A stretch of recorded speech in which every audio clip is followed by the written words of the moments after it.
Assalamualaikum warahmatullahi wabarakatuh. Perkenalkan, nama saya Rizka Anjasari dengan NIM 8566515545, yaitu dari Universitas Terbuka Jambi.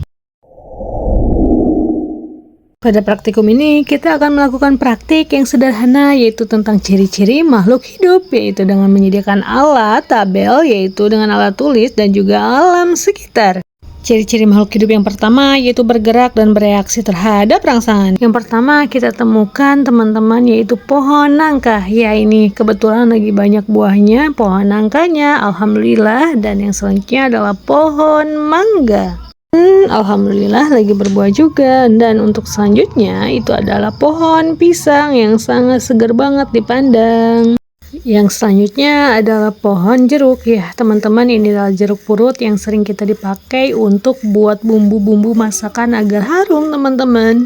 Dan selanjutnya adalah pohon cabai atau pohon cabai ya teman-teman. Ini adalah yang paling dicari ibu-ibu. Berjalan lagi dan ketemu lagi sama yang namanya putri malu. Nah ini teman-teman, dia kalau disentuh secara perlahan dengan halus dia kayak gini ya teman-teman. Dia tuh emang malu banget sesuai dengan namanya, putri malu. Selanjutnya ini adalah ciri-ciri makhluk hidup dari hewan. Yang pertama hewan aku temukan adalah ayam. Dan selanjutnya adalah semut sama lalat. Dan ada juga nih si embe alias si kambing. Sama ini ada juga hewan yang kadang di bawah, kadang ada di atas, ada di samping. Ini adalah namanya cicak. Cicak di dinding. Nah ini adalah termasuk hewan yang merupakan ciri-ciri dari makhluk hidup juga. Sesudah banyak ditemukannya tumbuhan dan hewan, maka langkah selanjutnya adalah kita buat tabel pengamatan sesuai dengan yang tercantum.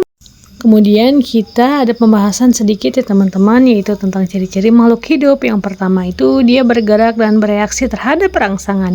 Ya betul, semua makhluk hidup itu memang perlu ya yang namanya aktivitas untuk bergerak ya, seperti rangsangan yang diterima oleh si putri malu. Dia mengentupkannya karena terkena sentuhan oleh tangan kita.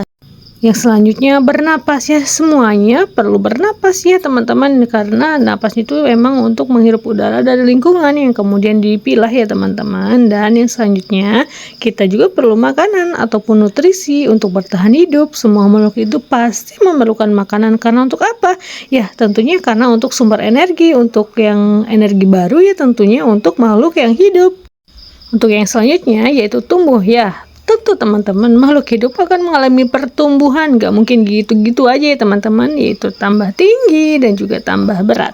Untuk yang kelima, makhluk hidup juga berkembang ya, karena semua makhluk hidup itu berkembang untuk memperoleh keturunan, mendapatkan anak, seperti itu teman-teman. Kesimpulannya, hewan dan tumbuhan adalah makhluk hidup yang mempunyai ciri-ciri sebagai makhluk hidup. Dan juga ini kita akan mempraktekkan tentang ciri-ciri makhluk hidup, khususnya itu gerak pada tumbuhan si putri malu. Putri malu yang disentuhnya dengan pelan maka akan menutupnya juga pelan. Coba kita sentuh dengan cara sedang. Proses menutupnya agak cepat ya teman-teman. Kemudian yang ketiga kita sentuh secara kasar. Dan ternyata hasilnya daun serta tangkainya yang si putri malu ini cepet banget untuk menutupnya. Nah ini teman-teman ya, tuh ini hasilnya kayak gini, cepet banget menutupnya. Untuk yang selanjutnya kita akan mengamati si putri malu ini dengan cara dinikpinasi pada daun putri malu. Yang pertama ini ada putri malu yang nantinya kita akan beri label A yang masih terbuka gini ya permukaan daunnya. Untuk yang selanjutnya kita juga ada daun putri malu yang nantinya kita akan beri label B. Nah label B ini nanti kita akan tutup menggunakan kotak bekas alias kotak bekas minuman gini. Kemudian yang selanjutnya adalah kita tunggu daun putri malu yang kita tutup ini selama kurang lebih 30 menit. Setelah kita tutup beberapa saat nanti kita akan mengetahui hasilnya dari si putri malu sesudah kita buka si kotak yang B ini teman-teman. Nah ini dia udah 30 menit.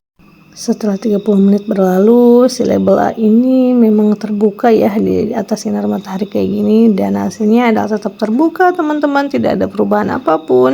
Nah sedangkan untuk kotak yang B kita buka si putri malunya maka akan menguncup karena tidak ada sinar, artinya gelap dan juga kedap cahaya tentunya. Sekian pengamatan Seikmonasti dan Diktinasi.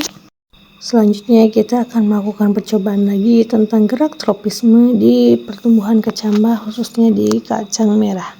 Berikut ini adalah alat dan bahannya. Yang pertama itu ada gelas, ada kapas, terus ada kacang merah, dan juga ada air tentunya teman-teman. Selanjutnya kita akan membuat 2 percobaan. Langkah selanjutnya adalah kita akan mengisi gelas yang sudah kita beri kapas tadi dengan memberikan kacang merahnya yang sudah direndam. Setelah dilakukan percobaan, maka hari pertama kulit kecambahnya itu agak retak atau ada kacambah. Untuk yang selanjutnya adalah hari pengamatan kedua. Nah, yang terjadi di hari kedua adalah akar mulai tumbuh. Untuk hari yang ketiga, akar dan batang mulai tumbuh dari yang sebelumnya. Untuk hari yang keempat, akar dan juga batang tumbuh mulai tambah panjang dari yang sebelumnya, dan ini ada yang menjulang ke atas. Di hari yang kelima, si kacang merah yang ada di dalam pot udah berdiri dengan tegap. Untuk selanjutnya saya akan coba untuk meletakkan potnya secara mendatar atau horizontal, sedangkan yang A berdiri potnya sesuai dengan yang vertikal. Di hari ke-6, tumbuhan mulai tumbuh dengan sempurna, mulai panjang dan keluar dari potnya. Untuk hari selanjutnya, yaitu hari ke-7, di pot A sudah berdiri tegap, gerak batang mengikuti arah sinar matahari. Proses ini dinamakan fototropisme positif ya teman-teman. Sedangkan pada pot yang B setelah hari ke-7, maka dia akan gerak tumbuhan batang berbelok ke arah atas menjauhi tanah. Proses ini dinamakan geotropisme negatif. Sekian pengamatan kali ini tentang ciri-ciri makhluk hidup, gerak pada tumbuhan. Saya ucapkan terima kasih, dan sebelumnya mohon maaf bila ada salah ya teman-teman. Waalaikumsalam warahmatullahi wabarakatuh.